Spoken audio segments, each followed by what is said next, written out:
So welcome to the Living with Superfoods workshop.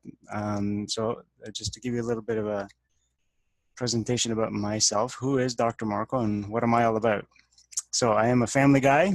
So I do have a beautiful wife and an awesome young kid named Joseph.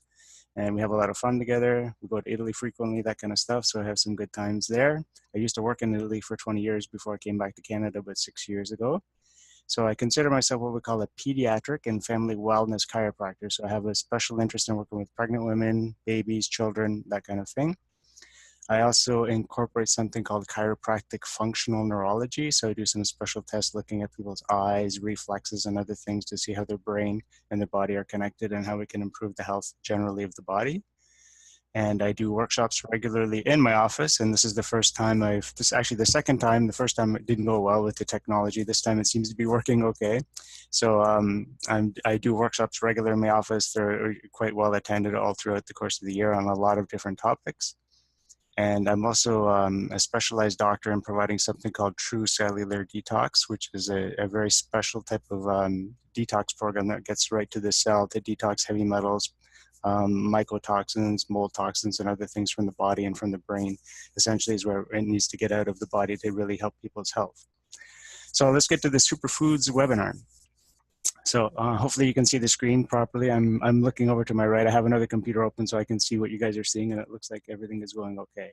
So one of the things I wanted to look at when I was looking at these, I wanted to see, foods that were generally readily available, like you didn't have to go to hide in some sort of funky market in the middle of nowhere to try to find some unique kind of food, just kind of general foods that are available in most stores. Contain nutrients that are known to enhance the longevity of people in their life. And one of the other things is we wanted to make sure that there was health benefits, that there were some studies behind most of these foods that we're talking about. So I always tell people you don't need specific foods to treat specific ailments. Like, should I take this if I have this disease or if I have that problem? We're just generally looking at things that can generally improve the health globally of the body. Incorporating these superfoods can help you maintain your weight, fight disease, live longer. And every superfood we're going to talk about is actually a real food. So they're loaded with things called phytonutrients. They're non-vitamin, non-mineral components in food that provide a lot of health benefits to everyone. And they're proven to help prevent and reverse a lot of these diseases like cardiovascular disease, type 2 diabetes, hypertension, certain types of things. So here's my number one. So we're going to go through a bunch of them. So blueberries are one of my top ones. They're not in any specific order, by the way. So they're incredibly high in a lot of levels of antioxidants and phytonutrients, which we were talking about before. They're really important in helping cells communicate with each other. And almost all disease processes comes when cells in the body can't communicate properly. Like if you look at cancer, the cells stop communicating, they don't know other cells are there, then they're going to be growing out of control. Anytime your body loses communication between the cells, even the bacteria that live inside your intestine, when they lose communication, that can cause disruption, something called dysbiosis, which I'll get into later on. Other thing about blueberries, there's a lot of doctors. There's a doctor named Dr. Perlmutter who wrote a really good book called The Brain Maker and stuff like that. They're really big on blueberries for brain health as well.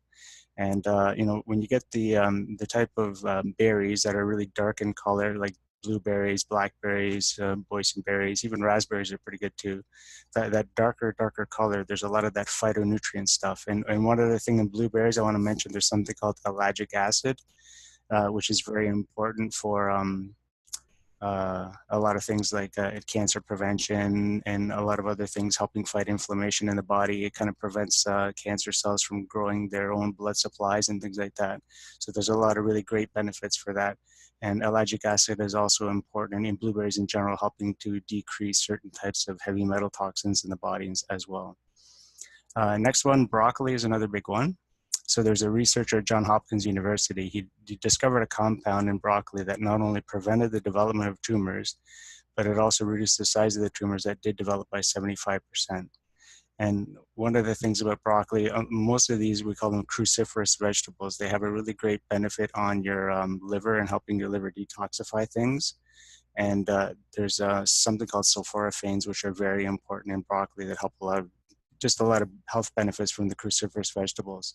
And it's kind of been known that if you get the sprouts of certain vegetables, the sprouts, when something is germinating, when it's just kind of taking on new life, it really has a high density of vitamins and minerals and things. And a lot of it can be really concentrated in a small amount. And some people say watercress and broccoli sprouts are probably two of the highest density mineral, just mineral and micronutrient dense foods that exist on the planet.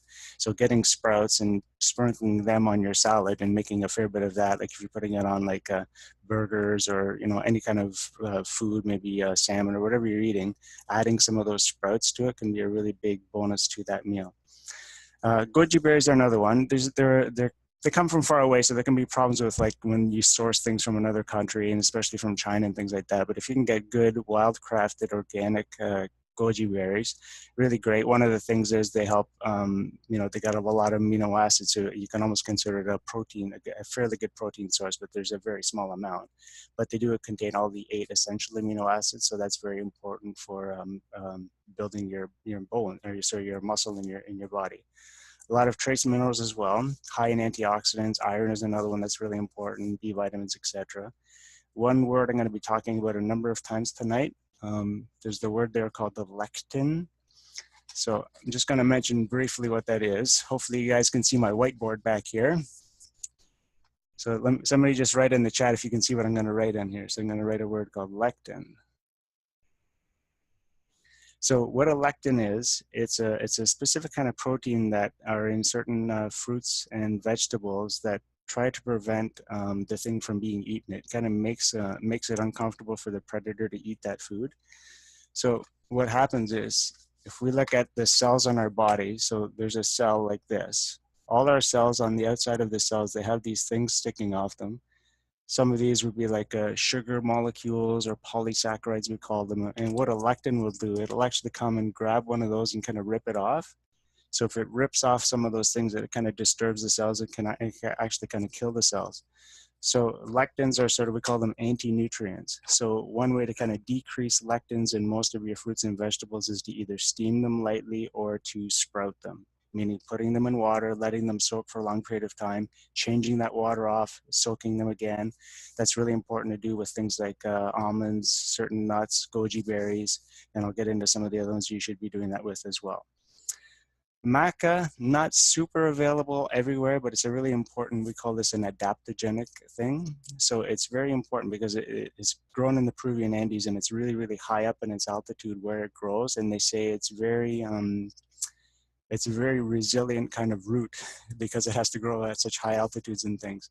So the fact that it needs to survive way up there, the benefits that it incorporates in it can help you as a benefit when you consume it. So one of the big things, they call it an adaptogenic herb. And what that means is when something is adaptogenic, it's not stimulating or inhibiting your body. It's just kind of helping normalize certain functions.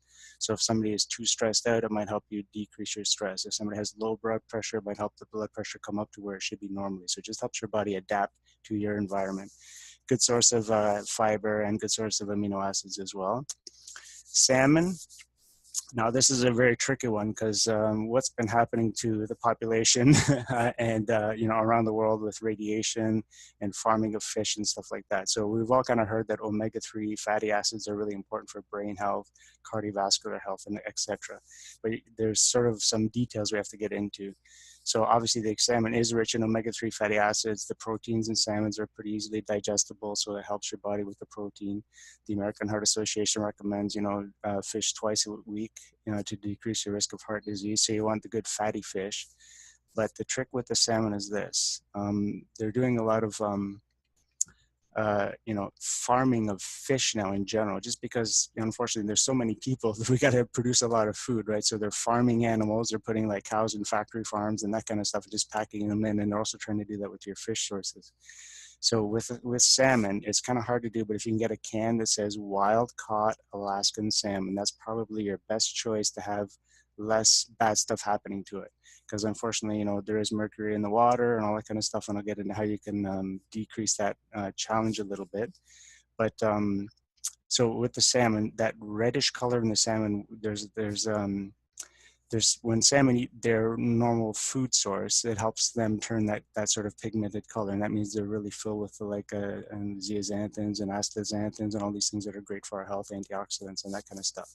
But often if you see something that says sustainably sourced, that just means they grew it in a fish net and that's a farmed salmon. And sometimes they're even adding a pink color to it, because the darker that reddish color of the salmon is, the more it has of the healthful nutrients and stuff in it. So salmon, you know, if you look for organic, that's still like a marketing thing, because they might be feeding the salmon inside those huge fish nets organic feed, but that feed could be all sorts of stuff that they're not supposed to be eating. That same thing happens with cows when they put them in factory farms. They're feeding them grains and genetically modified things, and they're garbage sometimes and a lot of weird stuff.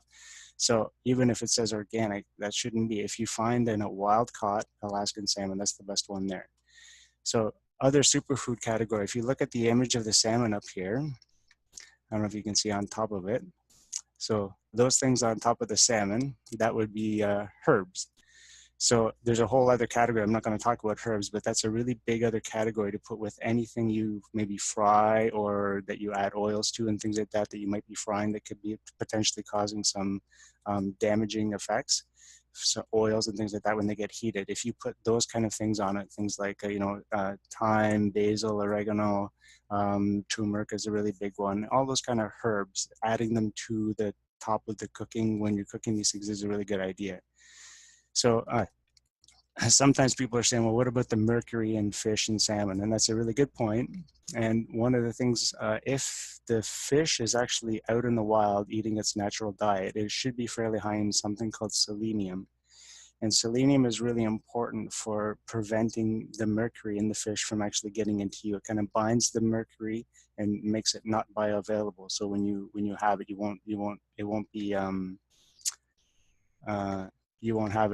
won't get into your body basically. And then the other thing, there's a little trick you can do. So there's a certain fruit that you can have. I always recommend people have vegetables anytime they're having any sort of animal protein or like fish or meat or whatever it is. You should always have vegetables with it. But there's a little trick here, especially with the mercury, with when you're eating salmon. So there's a little fruit that has a very, very unique sort of structure. And it's called the strawberry. So hopefully you can see that. If you look at a strawberry, it has a really unique structure because all the seeds of the strawberry are all around the outside of the fruit like this. So those seeds, they're actually all meshed together by this huge sort of network of fibers that run all through the inside of the strawberry. So it creates this really interesting, cool kind of fiber net. And if you eat that when you're having foods that may be high in mercury or toxic elements, that thing going through your digestive system will actually grab a lot of those toxins and help it come out of your body. So obviously, if you're having a berry or anything that you're eating the skin of, you're always going to want to get those organic. So strawberries for sure, because if you have a conventional strawberry, that's the ingredients. If you get an organic strawberry, that's the ingredient.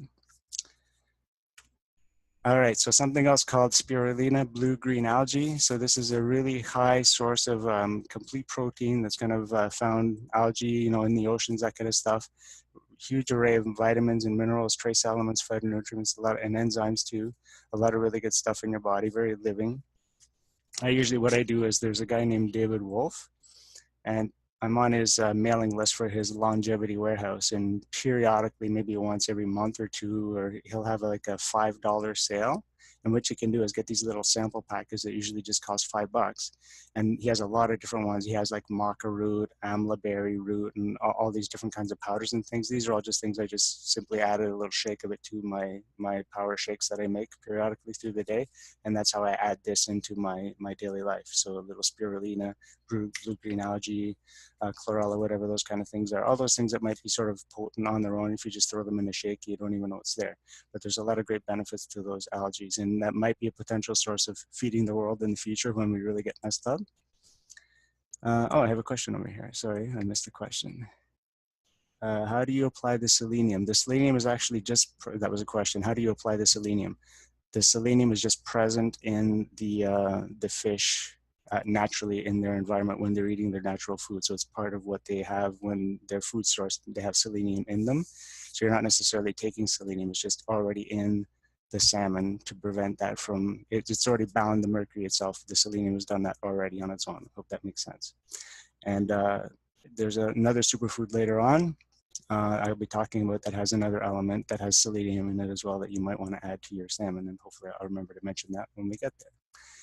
Spinach is another really good one. Anything that's kind of dark green, usually that's a lot of good stuff. So some of the benefits of spinach, they found out that it helps prevent macular degeneration, cataracts, that kind of stuff, cardiovascular disease, stroke, coronary artery, etc., colon cancers, etc.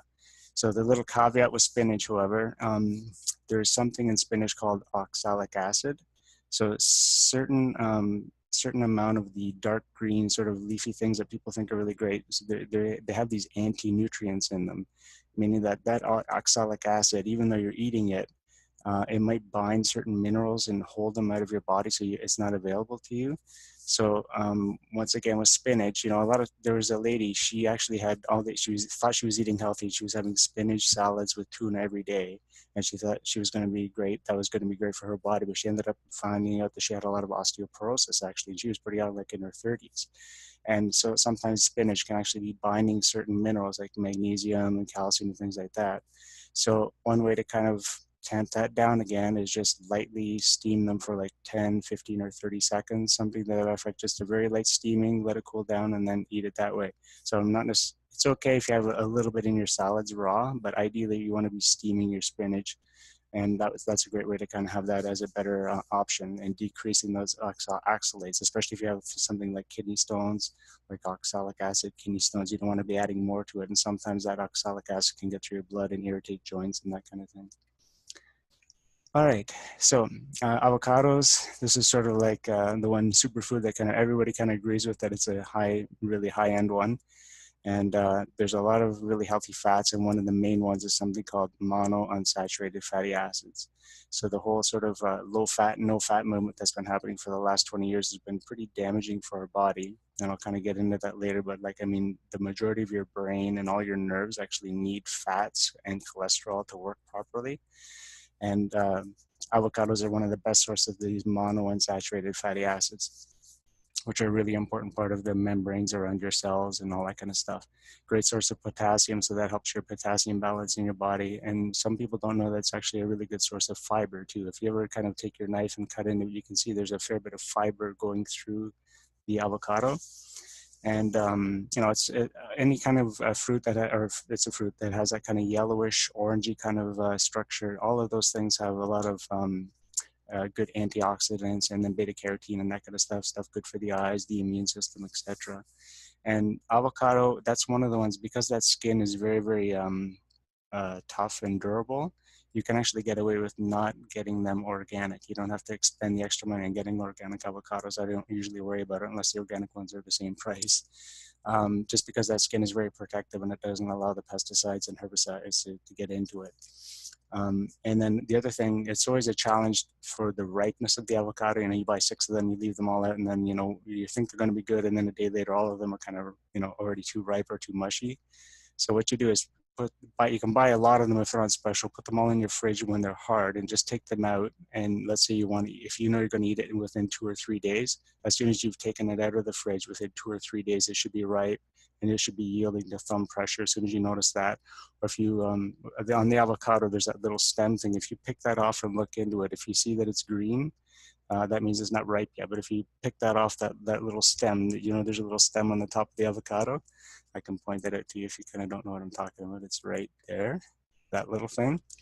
So you can pick that off and take a look at it. And if you see that it's green, then don't eat the avocado yet. But if you see it's a darker orange or yellowish color, then that means the avocado on the inside is ripe and you can probably eat it, and it should be okay flavor-wise. How's everybody doing? Sticking okay? All right, good stuff. So let's go to the next one. Bee products. So honey, pollen, propolis, all of these have to be non-pasteurized. As soon as you heat any of this stuff, it destroys the enzymes, and you don't want to be eating that because then it's just a big source of sugar and fructose. So it contains a lot of things like folic acid, amino acids, all that kind of stuff. The pollen and the propolis are really good for your immune system. And one of the things is there's a very specific type of honey that comes from Australia, I think, and it's called Manuka, Manuka. Extremely expensive, but it has these numbers that follow it. And the higher the number, the more it has these sort of beneficial properties as far as your health and your immune system and that stuff. So it's pretty expensive stuff, and I just try to grab it when it's on special. Otherwise, I just get raw, unpasteurized local honey from local producers, because it has all active enzymes, even though it's a sugar source, and obviously it can impact your insulin levels and things like that, so you're going to use it sparingly. But because it has so many essential amino acids, essential enzymes and vitamins and minerals and that kind of stuff, it's not a bad sort of source of sweetening things. But don't add it to really hot teas or coffees, because as soon as you put it in something hot, it'll kind of denature it again. So just very lightly after it's cooled down, you can add it a bit.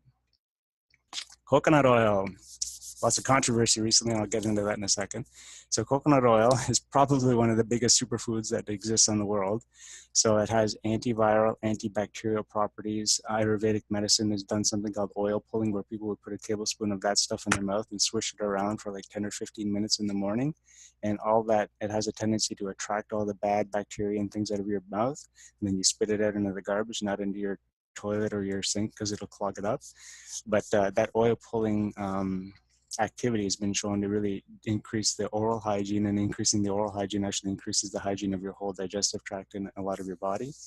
It has a very big effect on stimulating your metabolism. It's a replacement for like spreads and things like that. Like if you're getting a good sprouted bread, you know, putting some coconut oil with maybe some real salt or Himalayan salt or Celtic sea salt on it, something like that, you know, that would be an alternative to putting on, you know, margarine or something like that. But we'll get into the grass-fed butter in a bit. I got 10 minutes. I just got that notice. Look at that. So USA Today put this propaganda piece out recently saying, you know, coconut oil is not good for you, never has been. And so they're really fixated on this idea that saturated fat is bad for you. And because coconut oil is high in saturated fat, that's why they're telling you not to go for it. That's not the case. So if I want to tell you this, the myelin, which is the protective covering around your nerves in your body, that's the thing that makes your nerves in your brain work right. Those myelin is made out of saturated fat, cholesterol, omega-3 fatty acids, and some omega-6 fatty acids. So that's what makes up the thing that protects your brain. So there's a medical doctor in the States that actually used coconut oil to cure her husband's Alzheimer's and early stage dementia. So don't fall for that stuff. It's okay. But make sure you get, you know, raw, organic, all that kind of stuff. Let's see, grass-fed butter or ghee. Now this is really important. It has to be grass-fed. Why? Because factory farm cows are sick. They're full of hormones, pesticides, and everything else. They're eating an improper diet, and they're producing improper fatty acid ratios. When they eat grass, they're actually producing really healthy fats that are good for your body and good for your bacteria inside your intestine. There's something called CLA, which you see here. It actually stimulates metabolism. It's been shown to have anti-cancer effects. And the other thing is too, when cows eat that grass, they produce a vitamin called K2. It's not K1, which is good for, you know, cardiovascular disease and, you know, blood vessels and things. K2 is very specific for this function. When you eat something and you get calcium into your blood, vitamin K2 is really important for allowing that calcium to be put in the right places, like into your teeth, into your bones, into your muscles. When you don't have K2, that calcium, if you're absorbing a lot of it and your body can't put it somewhere because it doesn't have K2, it'll just end up going out into your joints, around your muscles, and it can cause like hardening of your joints and stiffness and that kind of stuff. And once again, butter also has, this grass-fed butter has selenium in it, which might be good, beneficial if you're having fish, for example. So if you have salmon, maybe you want to just melt the butter on top of it at the very end of the cooking process. Short, medium chain fatty acids are good for burning fat. They're good for feeding the bacteria in your intestines, which helps your brain. So when your belly bacteria are happy, your brain is happy. Pumpkin, I'm going to go quickly because I got 5 minutes left, I think. So zeaxanthin, lycopene is a very important thing for bone health, for a lot of other things. It's a great antioxidant, a lot of good benefits for eyes and immune system. Tomatoes. So Tomatoes also have this lectin that I talked about in the skin and the seeds. So very often Italians, if you think about it, when they make their tomato sauce, there's no skin and there's no seeds in it. They're just like the sugo. And you can really increase that lycopene content if you just simmer it really slowly with olive oil, and it could really increase that lycopene, which is good for preventing bone loss and that kind of stuff. So hopefully I didn't break up. It says my internet connection is unstable. Walnuts and different kinds of nuts, 100% of the plant-based omega-3s that we need, lots of copper, manganese, molybdenum, some of these trace elements. Biotin is good for skin and hair, etc. Almonds and macadamia nuts are also pretty good. And once again, sprouting your almonds and sprouting some of your nuts, putting them in water, letting them sprout is a good way to kind of decrease their anti-nutrients as well. Raw cacao. It's any of these darker things like the dark blueberries, the darker products. Cacao has a lot of great benefits. Theobromine, PEA is kind of like it's the love chemical, that kind of stuff. Lots of, and it's where they say it's one of the highest antioxidants on the planet, raw, and the coffee bean as well is very high in that. So here's some superfoods to avoid or decrease. So beans and legumes and that kind of stuff, even though they're sort of a good mix of carbs and proteins, they all have these lectins and phytic acids, which are both anti-nutrients. So you're really going to want to soak them, sprout them, drain off the water, soak them some more, that kind of stuff to really decrease that stuff in them. Low fat anything is not good.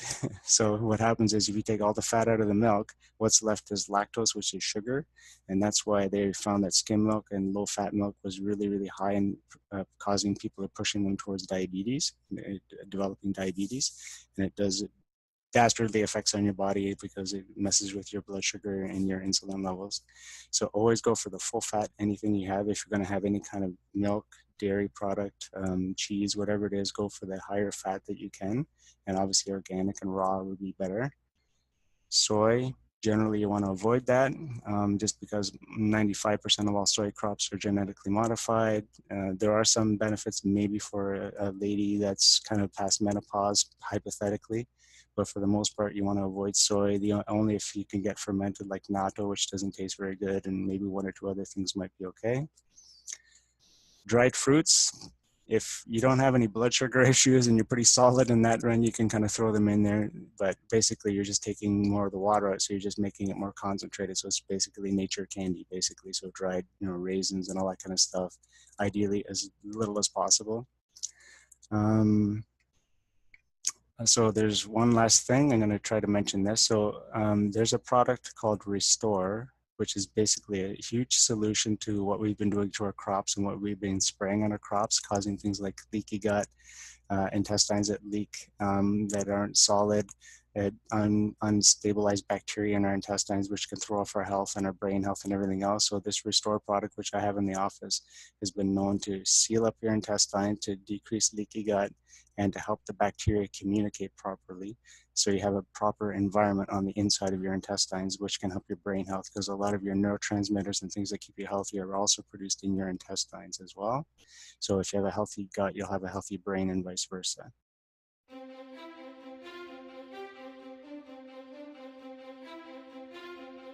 The doctors and scientists at Biomic Sciences are excited to bring to the world a new soil-derived carbon redox supplement, which has been proven in laboratory tests to support gut health. Carbon redox molecules communicate with the 30,000 species of bacteria and microflora in the optimal human gut environment. Since the advent of factory farming and with widespread antibiotic use, the health of our nation has rapidly declined.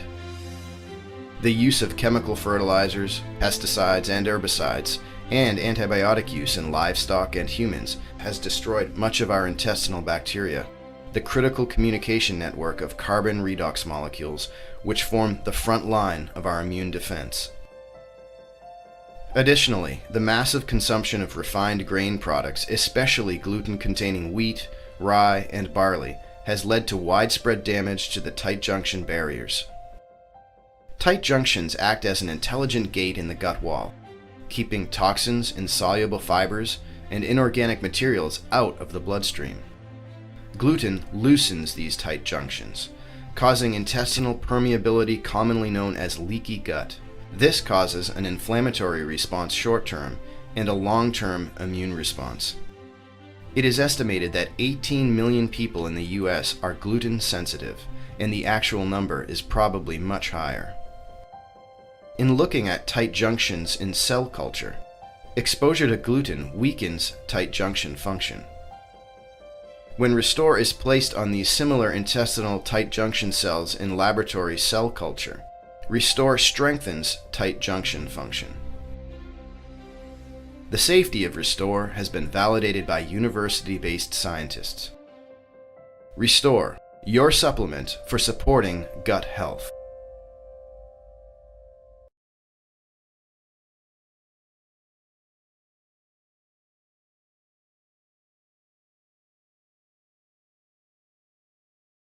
And so the last super nutrient is the nutrient for your brain. So I'm big on your brain health. So a lot of people don't know that 90% of the stimulation and nutrition to your brain is generated by movement of your spine.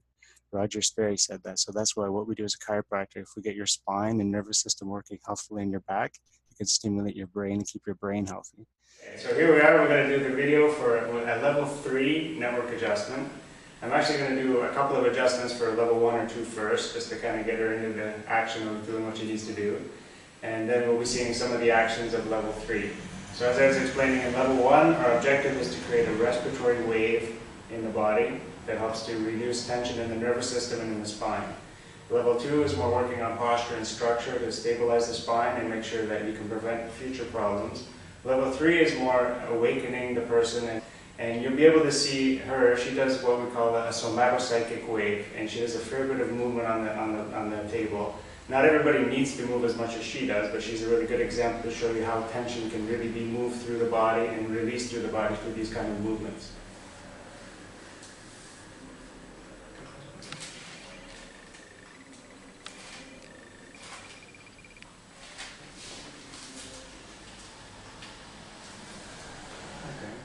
Okay, so my first adjustment is going to be for this area here. And we're just going to want to see how her body reacts. So as you can see, she's starting to develop a really calm, good kind of wave that's kind of gently going through the whole body here. Okay. So now I'm going to do an adjustment that's for the second vertebrae in her neck right here, but I'm going to approach it through this area here.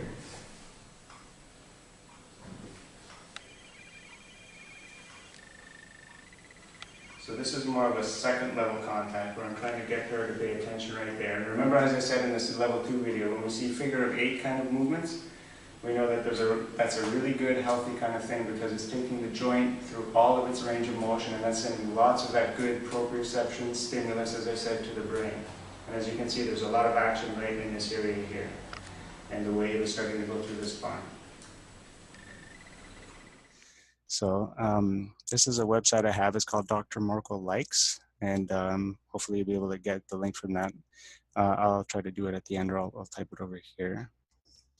drmarcolikes.com.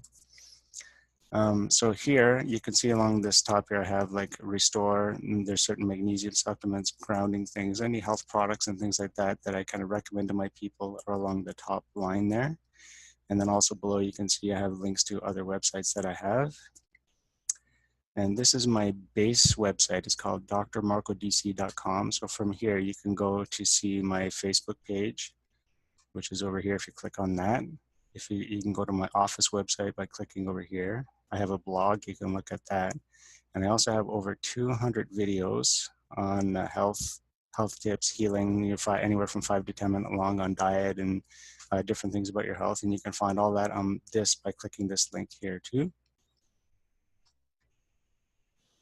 Okay, and let's see. So that's the end of this workshop. I think I got it in under 40 minutes. The next workshop I'm going to be having in my office. So it's called the Conquering Stress Workshop. So that's going to be on Thursday, August 24th. It's in my office here in Markham. If people are in the area, you can go to my website and register there. So it's going to be myself and the registered psychotherapist in my office, Melanie Tinianoff, and we're going to be going over the 3 main types of stress that affect people's lives. So Melanie's going to be going over emotional stress and how we can handle that. I'm going to be going over physical stresses and chemical stresses, what ways to mitigate them and decrease as much as you can, and how to handle it and how to improve your health by decreasing that in your life, because those stresses really don't go away. So you have to make yourself more adaptable and find out how to reduce them. So that is the webinar, ladies and gentlemen. I think I got it in under 40 minutes, otherwise I'm gonna have to pay for this. So hopefully everyone liked it. If you did, just make a little comment down in the chat there, and that'll be it. That was fast and furious. Thanks for putting this on. I think I've written down most of your info. Merci beaucoup. Thanks muchly. This was great. Looking forward to the next workshop. Thank you very much, Krista. So thank you very much, and we will see you. Thank you. Bye-bye, everyone. I've unmuted everyone, so you can all talk and say bye. Goodbye. Bye, Marco. Bye-bye. It was great. That was Thanks. really, really good. I really enjoyed that. Thank you. All right. So I'll see if I can maybe do another one in the future. Yeah, we'll be waiting for it. Keep it short and sweet and do it online. I'm glad the technology worked. Thank you.